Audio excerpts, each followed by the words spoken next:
Hello and welcome. The Africanews editorial team takes a look back at the highlights of 2024. Africa has suffered from extreme weather events. Droughts have intensified, followed by torrential rains and floods. The developed countries, the main producers of greenhouse gases, made a new commitment by signing an agreement at COP29.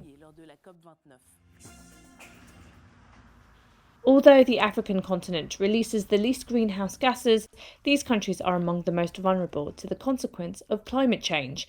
This has been made worse by El Nino, which gives them an extreme dimension, as in the case of tropical cyclones, which have become more frequent and more intense.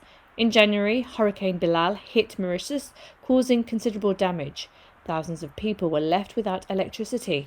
More than 5,000 homes were affected by Cyclone Gamelin, which crossed Madagascar in March, forcing 20,737 people to move. In May, the coastal regions of Kenya and Tanzania were also devastated by Hurricane Hidaya. This tropical event highlighted the vulnerability of East Africa. Cyclones are often preceded by heavy rainfall, leading to flooding and landslides.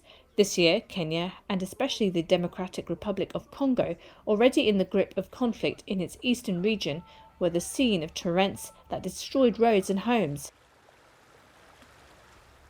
In the Sahel, the rainy season, scheduled from July to September, was marked by heavy rains and flooding, notably in Sudan in August and in Nigeria, Niger, Chad and Cameroon.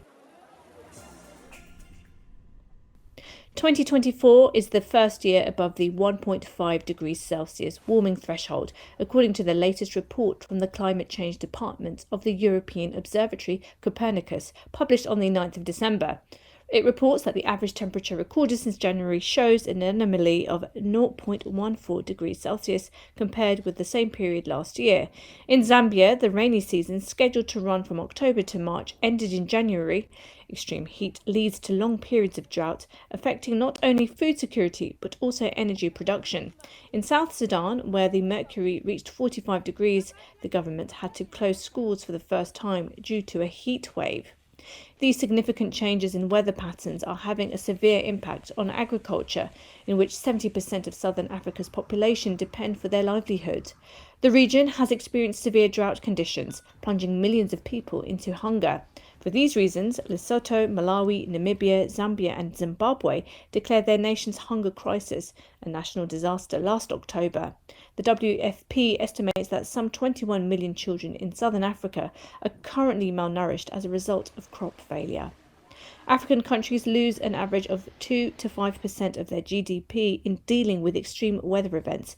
At COP29 last November, the developed countries that are the main emitters of greenhouse gases agreed on a new funding target of $300 billion a year by 2035, which is well below the $1,300 billion estimated by developing countries for adaptation to climate change.